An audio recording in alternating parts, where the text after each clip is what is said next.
Prefacio. La esencia de la enseñanza de Buda puede resumirse en dos principios: las cuatro nobles verdades y el noble óctuple sendero. El primero cubre el lado de la doctrina, y la respuesta principal que suscita es la comprensión.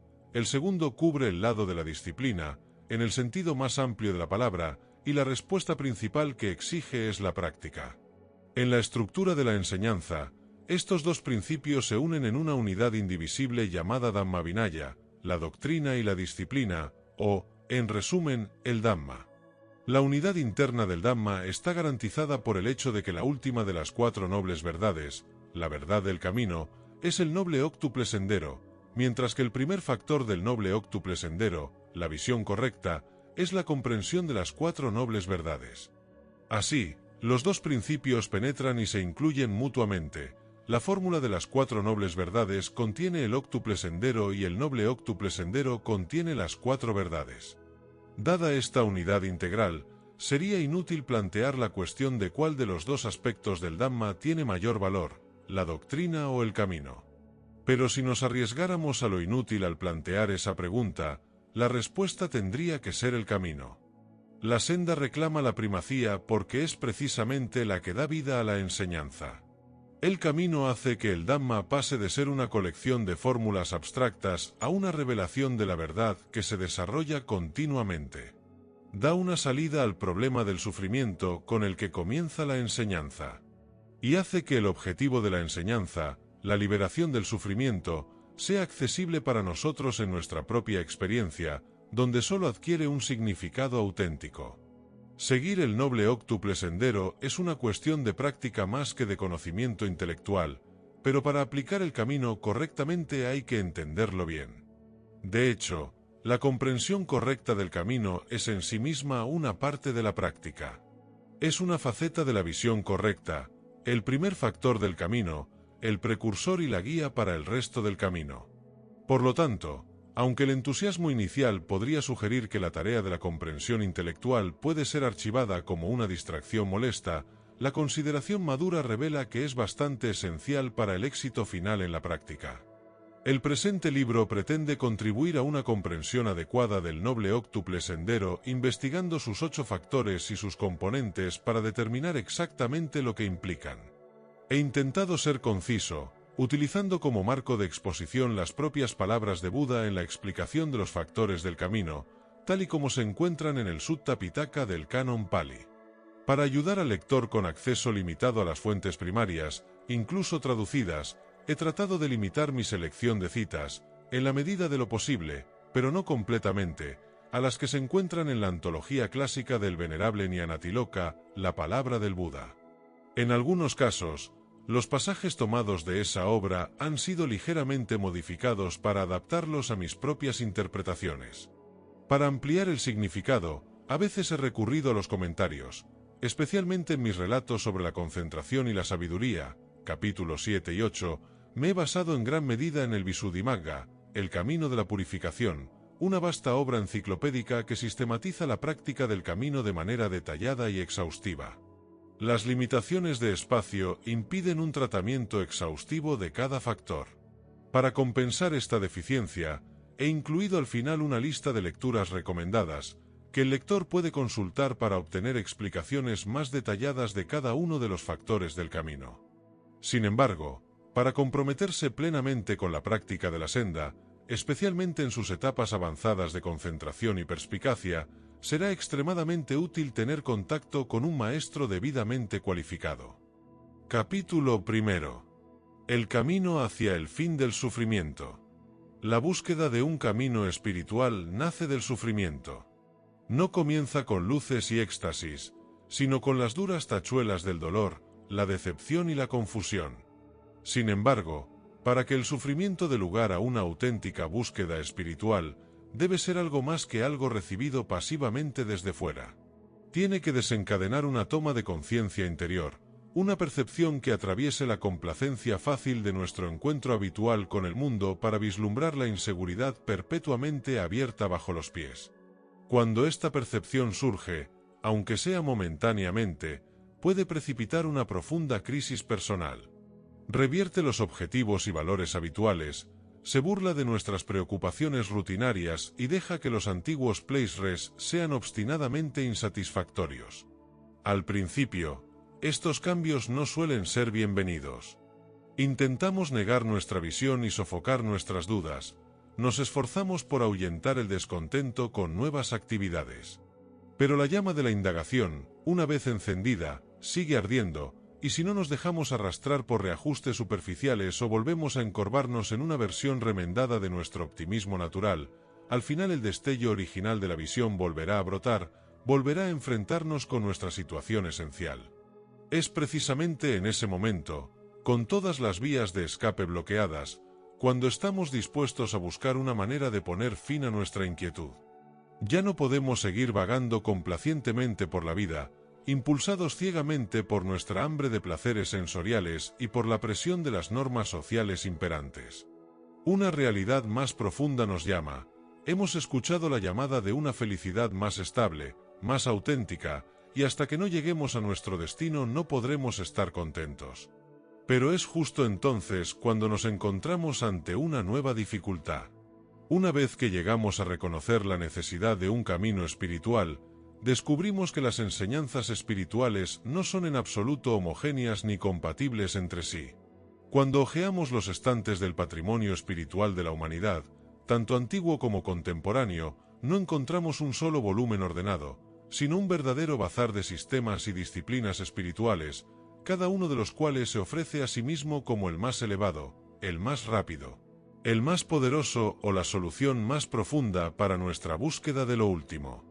Al enfrentarnos a este batiburrillo, caemos en la confusión al tratar de evaluarlas, para decidir cuál es verdaderamente liberadora, una solución real a nuestras necesidades, y cuál es un desvío plagado de defectos ocultos. Un enfoque popular para resolver este problema es el ecléctico, elegir de entre las distintas tradiciones lo que parezca adecuado a nuestras necesidades, uniendo diferentes prácticas y técnicas en un todo sintético que sea personalmente satisfactorio. Así, uno puede combinar la meditación budista de atención plena con sesiones de recitación de mantras hindúes, la oración cristiana con la danza sufí, la cábala judía con ejercicios de visualización tibetanos.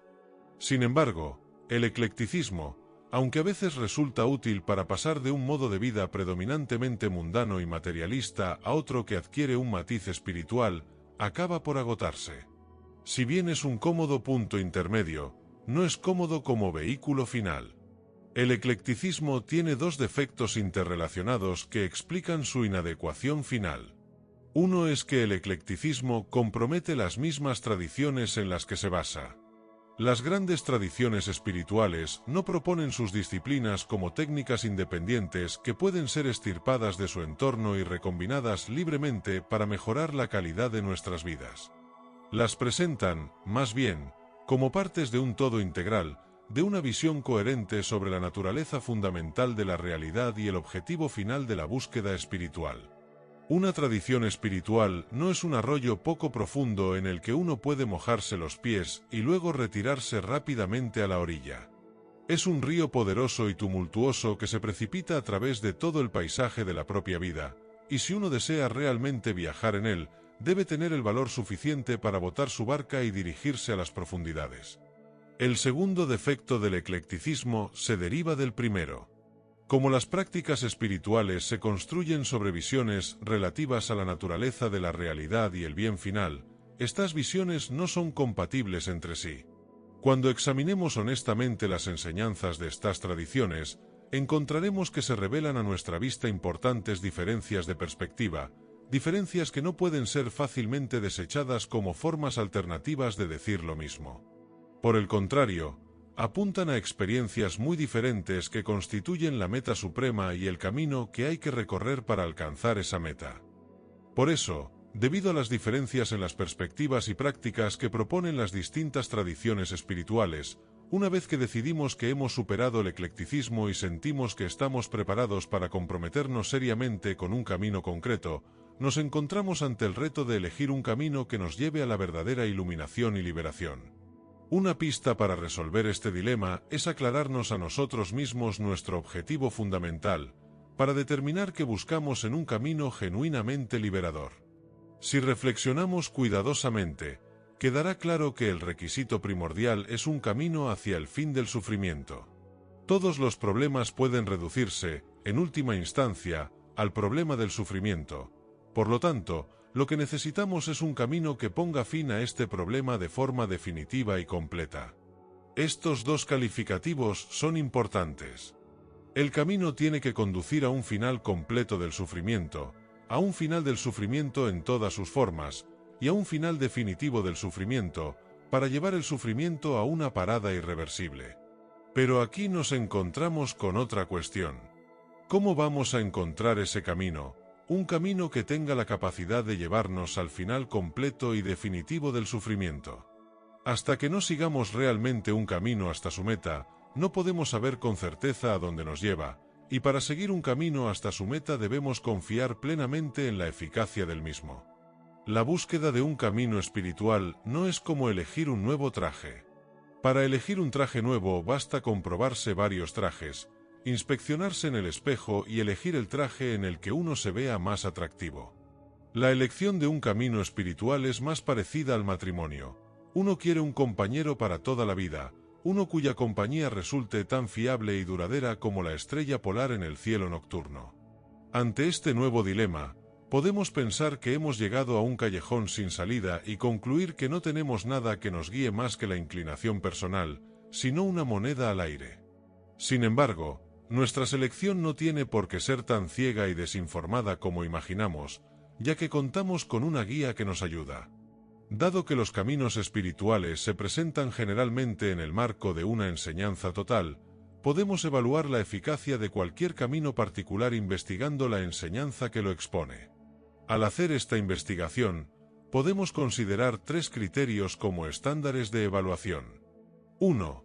En primer lugar, la enseñanza tiene que dar una imagen completa y precisa de la gama de sufrimiento. Si la imagen del sufrimiento que ofrece es incompleta o defectuosa, lo más probable es que el camino que propone sea defectuoso, incapaz de ofrecer una solución satisfactoria. Al igual que un paciente enfermo necesita un médico que pueda hacer un diagnóstico completo y correcto de su enfermedad, al buscar la liberación del sufrimiento necesitamos una enseñanza que presente un relato fiable de nuestra condición. 2. El segundo criterio exige un análisis correcto de las causas que originan el sufrimiento.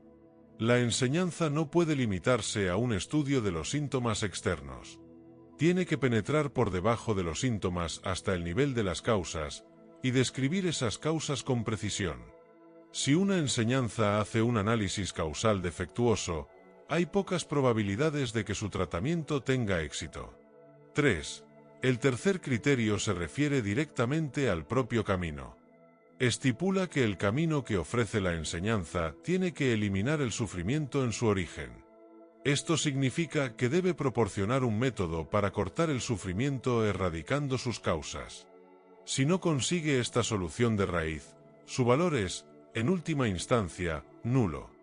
El camino que prescribe puede ayudar a eliminar los síntomas y hacernos sentir que todo está bien, pero una persona afectada por una enfermedad mortal no puede permitirse el lujo de conformarse con la cirugía estética cuando bajo la superficie sigue prosperando la causa de su mal. En resumen, encontramos tres requisitos para que una enseñanza que se proponga ofrecer un verdadero camino hacia el fin del sufrimiento. En primer lugar, tiene que exponer una imagen completa y precisa del alcance del sufrimiento. En segundo lugar, debe presentar un análisis correcto de las causas del sufrimiento. Y en tercer lugar, debe darnos los medios para erradicar las causas del sufrimiento. Este no es el lugar para evaluar las diversas disciplinas espirituales en términos de estos criterios.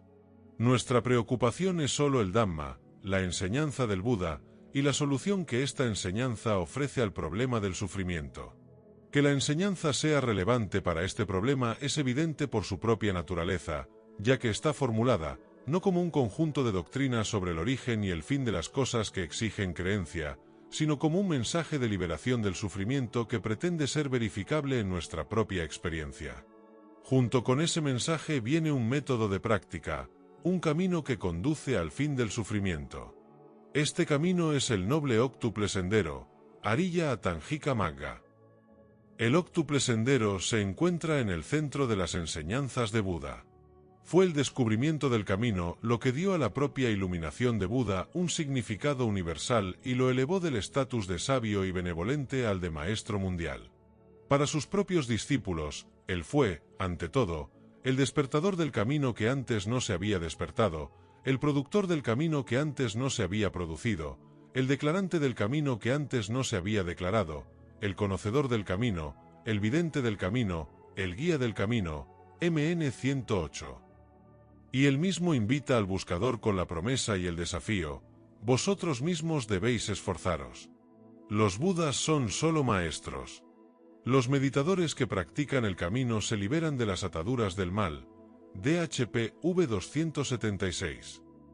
Para ver el noble sendero óctuple como un vehículo viable para la liberación, tenemos que comprobarlo con nuestros tres criterios: ver el relato del Buda sobre la gama de sufrimientos, su análisis de las causas y el programa que ofrece como remedio. El alcance del sufrimiento. El Buda no se limita a abordar el problema del sufrimiento de forma tangencial, sino que lo convierte en la piedra angular de su enseñanza. Comienza las 4 nobles verdades que resumen su mensaje con el anuncio de que la vida está inseparablemente ligada a algo que él llama dukkha. La palabra pali suele traducirse como sufrimiento, pero significa algo más profundo que el dolor y la miseria. Se refiere a una insatisfacción básica que recorre nuestras vidas, las vidas de todos menos las de los iluminados. A veces, esta insatisfacción sale a la luz en forma de pena, dolor, decepción o desesperación, pero normalmente flota en el borde de nuestra conciencia como una vaga sensación no localizada de que las cosas nunca son del todo perfectas, nunca se ajustan plenamente a nuestras expectativas de lo que deberían ser. Este hecho de dukkha, dice el Buda, es el único problema espiritual real. Los demás problemas, las cuestiones teológicas y metafísicas que han acosado a los pensadores religiosos a lo largo de los siglos, los deja suavemente de lado como asuntos que no tienden a la liberación. Lo que enseña, dice, es sólo el sufrimiento y el fin del sufrimiento, dukkha y su cesación. El Buda no se detiene en las generalidades. Continúa exponiendo las diferentes formas que adopta dukkha, tanto las evidentes como las sutiles. Comienza con lo más cercano, con el sufrimiento inherente al proceso físico de la vida misma. Aquí dukkha se manifiesta en los acontecimientos del nacimiento, el envejecimiento y la muerte, en nuestra susceptibilidad a las enfermedades, los accidentes y las lesiones, incluso en el hambre y la sed. Vuelve a aparecer en nuestras reacciones internas ante situaciones y acontecimientos desagradables, en la pena, la ira, la frustración y el miedo que despiertan las separaciones dolorosas, los encuentros desagradables, el no conseguir lo que queremos. Incluso nuestros placeres, dice Buda, no son inmunes a dukkha. Nos dan felicidad mientras duran, pero no duran para siempre. Al final tienen que desaparecer, y cuando se van la pérdida nos deja un sentimiento de privación. Nuestras vidas, en su mayor parte, se mueven entre la sed de placer y el miedo al dolor.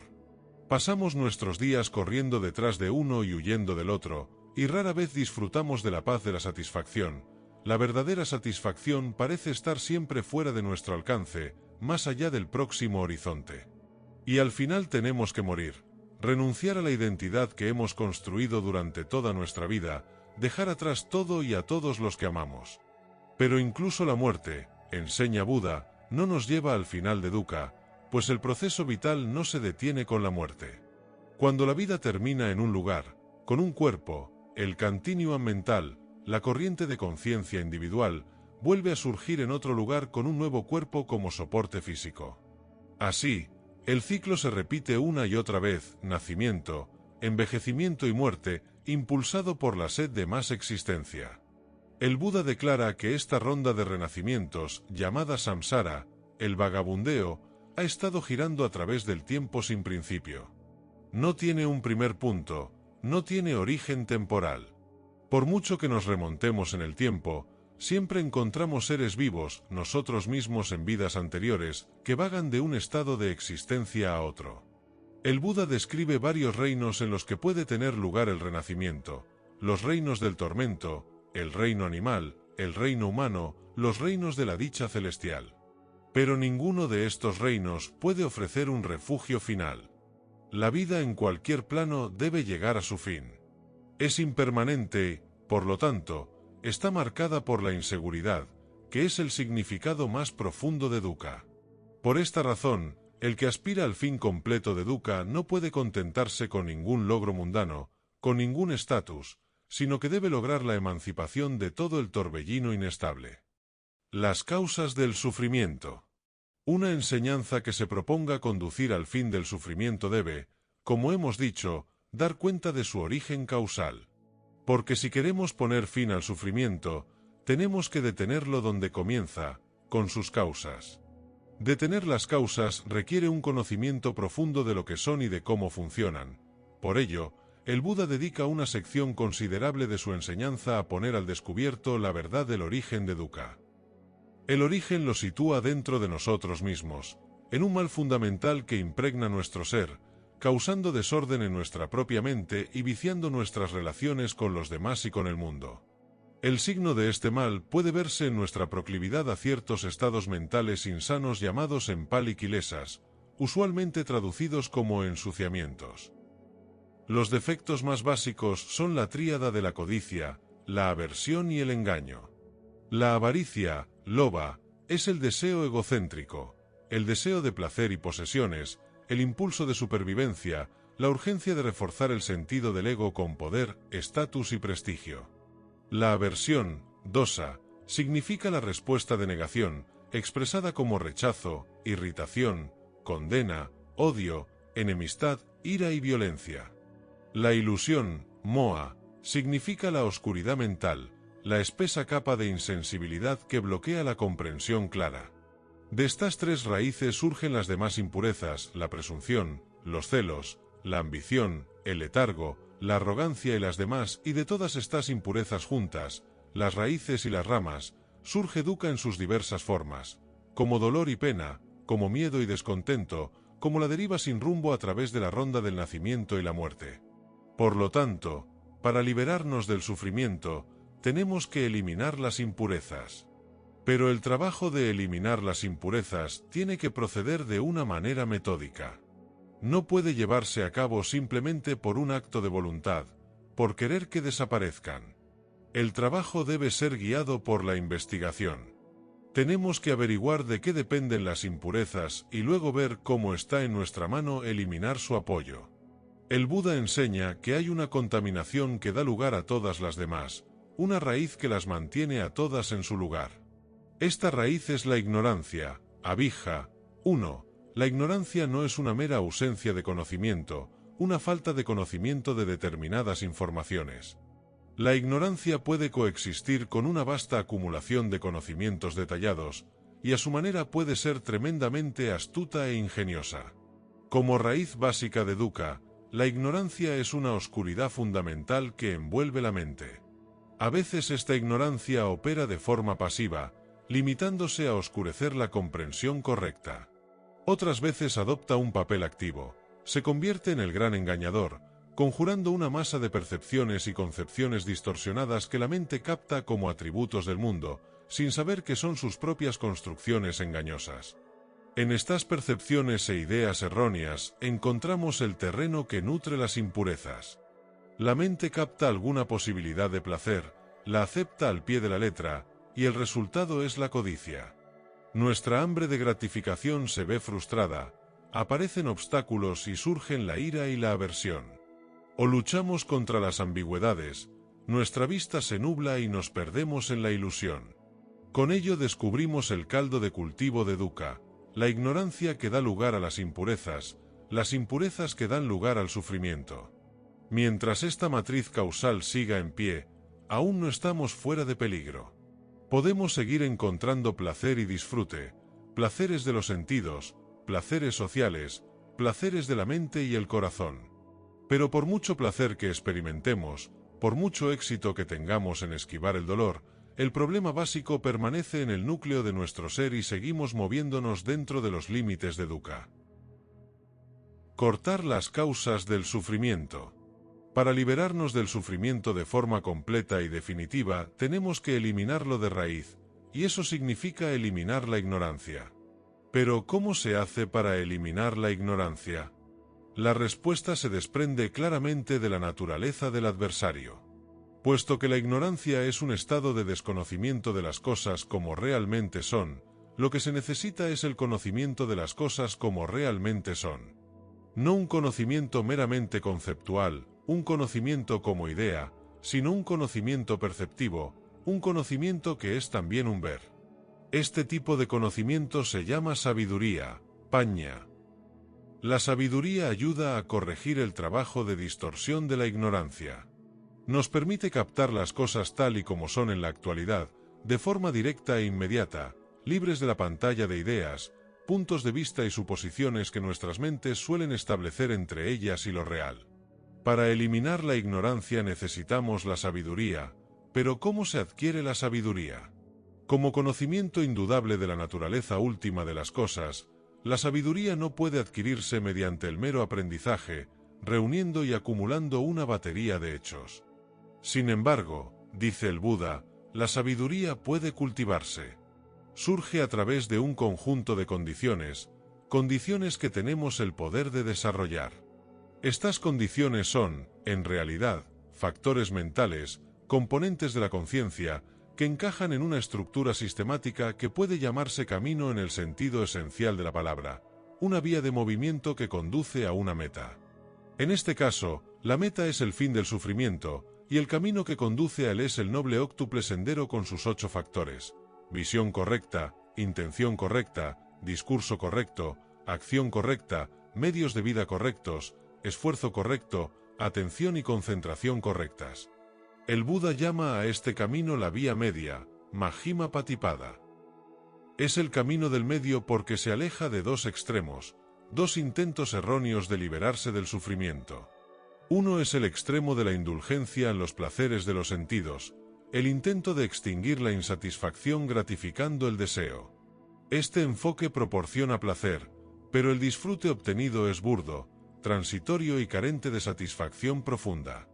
El Buda reconocía que el deseo sensual puede ejercer un fuerte control sobre las mentes de los seres humanos, y era muy consciente de lo mucho que la gente se apega a los placeres de los sentidos. Pero también sabía que este placer es muy inferior a la felicidad que surge de la renuncia, y por lo tanto, enseñó repetidamente que el camino hacia el último requiere finalmente la renuncia al deseo sensual. Así, el Buda describe la indulgencia a los placeres de los sentidos como baja, común, mundana, innoble, que no conduce a la meta. El otro extremo es la práctica de la automortificación, el intento de obtener la liberación afligiendo el cuerpo. Este enfoque puede provenir de una aspiración genuina de liberación, pero funciona dentro de un supuesto erróneo que hace que la energía gastada sea estéril en cuanto a resultados. El error consiste en considerar que el cuerpo es la causa de la esclavitud, cuando la verdadera fuente de problemas reside en la mente obsesionada por la codicia, la aversión y la ilusión. Para librar a la mente de estas impurezas, la aflicción del cuerpo no solo es inútil, sino que es contraproducente, ya que es el deterioro de un instrumento necesario.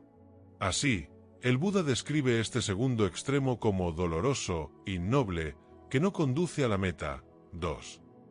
Alejado de estos 2 enfoques extremos se encuentra el noble óctuple sendero, llamado el camino del medio, no en el sentido de que efectúe un compromiso entre los extremos, sino en el sentido de que los trasciende a ambos al evitar los errores que cada uno implica. El camino evita el extremo de la indulgencia de los sentidos por su reconocimiento de la inutilidad del deseo y su énfasis en la renuncia.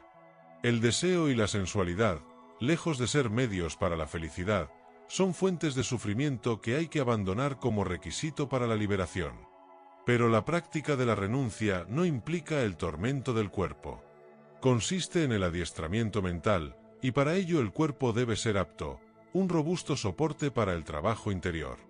Así pues, hay que cuidar bien el cuerpo, mantenerlo en buena salud, mientras se entrenan las facultades mentales para generar la sabiduría liberadora. Ese es el camino medio, el noble óctuple sendero, que da lugar a la visión, da lugar al conocimiento y conduce a la paz, al conocimiento directo, a la iluminación, al nirvana. 3.